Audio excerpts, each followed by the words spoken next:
So you don't know how to traverse a binary tree. If so, you're in the right place. My name is Mustafa Alawad. I'm a current undergraduate student studying computer science, and I just took a course on an intro to data structures class. And the way that they explained binary trees and the traversal of said binary trees was very complicated, and I struggled a lot initially with it. But I've come up with a solution on how to actually understand them intuitively, like a computer would. So today I'm going to explain to you how I was able to do it, and hopefully that's going to be able to benefit you when you're actually learning how to do traversals through these binary trees, since it can be a little bit intimidating at first. So let's get straight into it. There's 3 types of traversals that universities tend to teach you from what I've seen and what I learned. So those 3 traversals being pre, order, in order,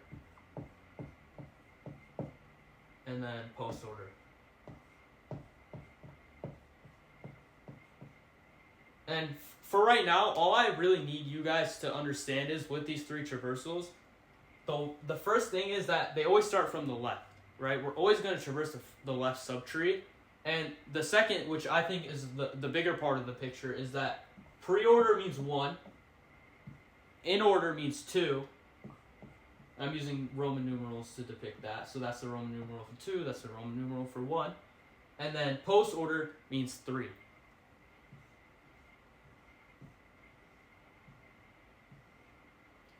So however you guys want to memorize this, if you need to come up with acronyms, whatever helps you memorize, that pre-order means 1, in order means 2, post order means 3. Whatever helps you memorize that, good. That's all you really need to know for these set traversals. So the first thing is you need to know that they start from the left, and the second thing is that you need to know that pre-order means 1, in order means 2, post order means 3, right? So now we can actually get into traversing these said binary trees. So the first binary tree we will be traversing is a pre-order traversal, and then I'm also going to have the outputs in green, and I'm also going to draw another thing in a moment that is in green so we can get an intuitive understanding of these binary trees. So our output will be here, right? So I'm just gonna write the same binary tree that we had in the thumbnail, which is using letters. I think using letters is a little bit easier to understand, right? So we have A, which is the root, B, C, which are the 2 children, and then we're gonna have A, B, C, D, E, and then F, right? And what I want you guys to understand is I actually forgot to draw out some edge cases, right? So the way that they'll teach you in the classroom is they'll leave it like this, and then they'll try to explain the traversal from here, right?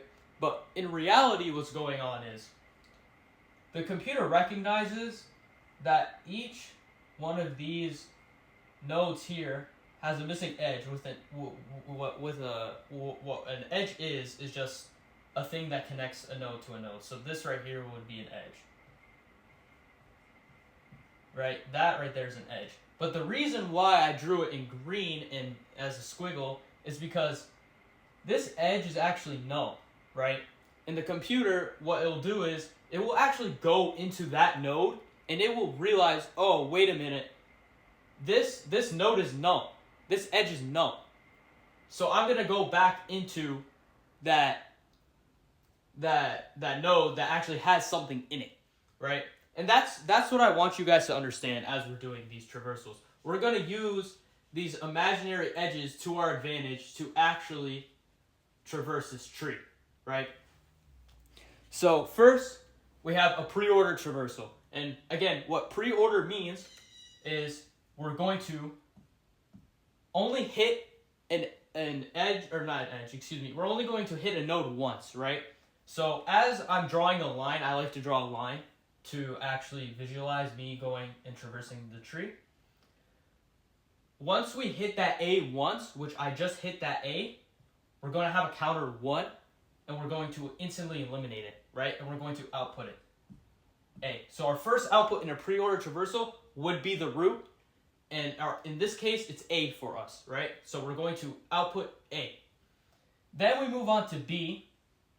And again, we add that counter. And we realize we hit B once. We're going to eliminate it. Then we move on to D. We realize we hit that D a total of 1 times. We're going to eliminate D. Output D. Then we move into that empty node, right? The computer realizes empty and it shoots back up into D, right? We already hit D, so we've hit D a total of 2 times already. But in a pre-order traversal, we only need it to hit once for it to be outputted. So we already have that D outputted. We can move back into the second null node. The computer recognizes that it's empty and shoots back up into the valid node, which has something in it, right? In that case, it's D. We've hit D a total of 3 times. But remember, since we're doing a pre-order traversal, we already have D outputted, right? So we can move back up to B. Then we've hit B a total of 2 times, right? But we've already outputted B. So we can just move straight back into E. We've hit E a total of 1 times. We can cross E out, output it, right? And then we're going to do the same thing we did for D, right? We're going to go into empty, realize it's empty, back up to E, realize we've hit E 2 times, back into the empty, back up into E, and then we've hit E 3 times, right? But we already have E outputted since we only need to hit it once for this pre-order traversal, right? Then we go back up into B, we've hit B 3 times, but again, pre-order, we only need to hit it once, already outputted. Back up into A, we've hit A 2 times, no need to output it, we already have it outputted. Into C, we've hit C once, so since we're in a pre-order traversal, we're going to output it. We go into that empty node, right? In this case, C only has 1 empty node since we actually have that F, which is an empty, right? So we shoot back up into C, we've hit C twice, we already outputted that C, so then we go back down into F. That F actually has something in it, right? We've hit it once. We output F, cross out F. We go into F's empty nodes, right? Back up into F, back into that empty, back into F, F 2 times, back into C, back into A, and then everything will be hit 3 times, eventually, right? But since we're doing that pre-order traversal, we only output an element if it's hit once, right? So the final order for a pre-order traversal of this specific binary tree that I just drew out would be A, B, D, E, C, and F, right? Next, we're going to explain the in-order traversal, right? And if you remember what I said at the beginning, what you need to know about an in-order traversal is that it gets hit 2 times, right? So I'm going to write out in order.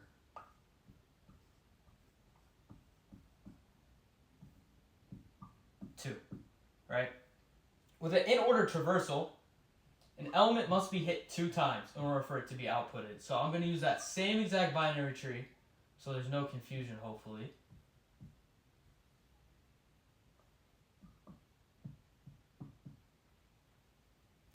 And what we're going to do again is we're going to draw out those empty nodes.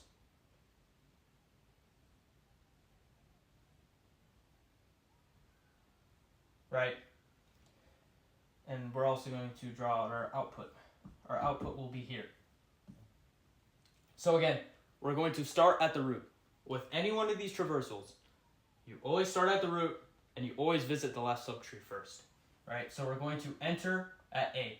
A has been hit a total of 1 times, right?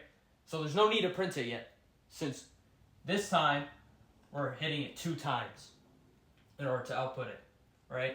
Then we move into B. B's been hit once. Then we move into D. D has been hit once, right?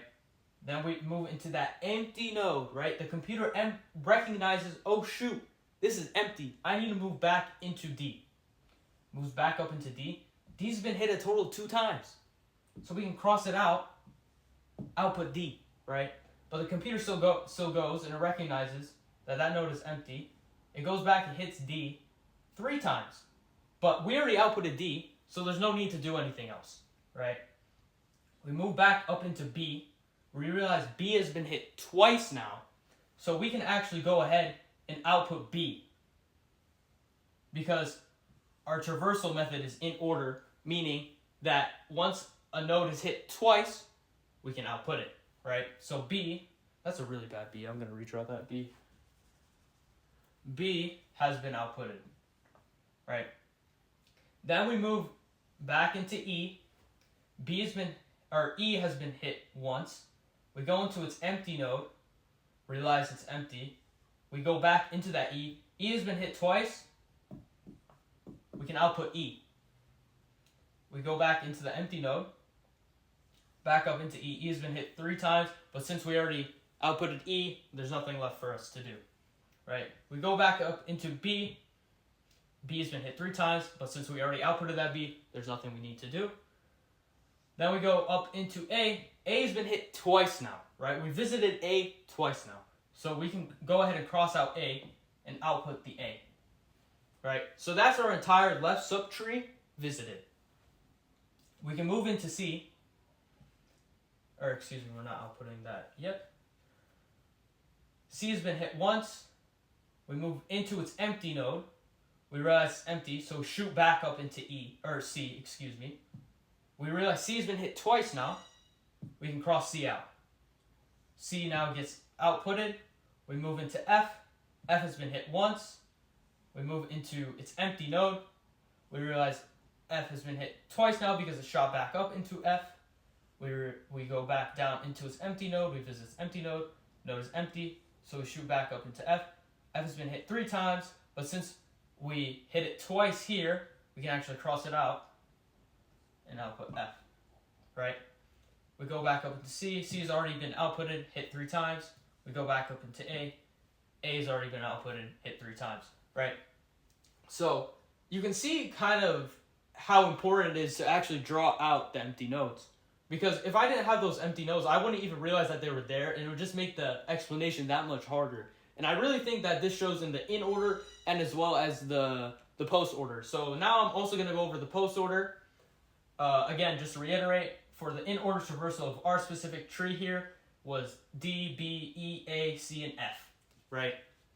So I'm going to go ahead and now do the post order traversal of that same binary tree, right?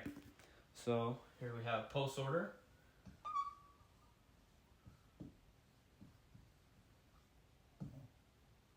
And again, with post order, we're aiming to hit an element 3 times in order to output it.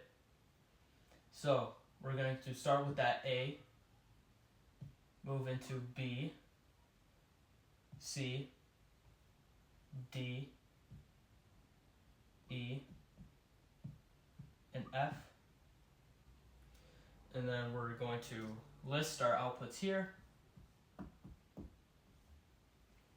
And then again, the most important part, in my opinion, of understanding how to traverse this said binary tree intuitively is actually drawing out the empty nodes. Because the computer actually does this. It actually will go and see that these nodes are empty.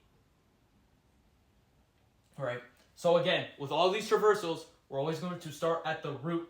In our case is A. We're going to go into A. And we realize we've hit A once, so there's nothing left we need to do. We can leave it alone, move on to the next element. Go into B. Again, we've only hit it once. Our target is 3. We want to hit it 3 times before we output. We move into D. D has been hit once. We do nothing. We go into D's empty node. We see it's empty, so we shoot back into D. D has been hit 2 times. We go into D's second empty node, the right node. We realize it's empty, so we shoot back up into D. And now D has been hit a total of 3 times. So since we're doing the post-order traversal, we're able to go ahead and say D is our first output, right? And we can cross out D. Then we move back up into B. B has been hit a total of 2 times, so there's no need to do anything in the post-order traversal. We go into E. We realize E has been hit once. We go into E's empty node, the left empty node. We realize we go back up and we realize E has been hit twice. We go into the right empty node of E. We shoot back up into E. We realize E has been hit 3 times. Total 3 times. We're able to cross E out, and we're actually able to display it as our output. Then we shoot back up into B, and we realize B has been hit a total of 3 times. So we can cross out B. Then we shoot back up into A, finishing off that left subtree. A has only been hit twice, so there's no need to output A yet, right? We move down into C. C has been hit once. We move into C's empty node. We realize it's null. We shoot back into C. We realize that's been hit twice. But in this case, since we have that other element, we shoot into F. We realize F has been hit once. That node is empty. F's left node is empty. So we shoot back up into F. F has been hit twice now. We shoot into F's right empty node. We realize that node is empty. So we shoot back up into F. F has now been hit 3 times. So we can cross out F and go ahead and display F, right? Then we can move back up into C, and we realize C has been hit a total of 3 times. So we can go ahead and cross out C. Now we can go ahead and display C, or output C. Then we move up finally back into A, and if you notice, we've only hit A 2 times, but now since we've hit it that 3rd time, we can go ahead, finally cross out A, and display A. Those are how you can actually visually understand how the computer is actually traversing these trees with these set traversal methods. And with that, I'm also going to display the code for you guys. So here's going to be pre-order, here's going to be in order, and then here is going to be post-order. The code for it, I chose Python just because I feel like Python's easy to understand. And yeah, I feel like once I understood how to actually intuitively see what the computer is doing with these traversals, writing the code became that much easier, and it allowed me to actually like get any sort of tree on an exam, and actually 1, display the output, and 2, actually code the solution. Because most students, once they see a tree like this, they're intimidated because the way that they're taught how to do it in class is by words, and it's not actually visual, right? It's kind of hard to understand this stuff intuitively, and I hope that's what this video was able to do for you. If you like these technical type of videos, let me know in the comments down below, because I'm really trying to experiment with the content here. And yeah, if you have any suggestions, any topics you want me to talk about, again, leave in the comments down below. If you enjoyed, leave a like, subscribe, let me know how I'm doing on these videos. So yeah, guard your hearts. See you in the next one. Peace.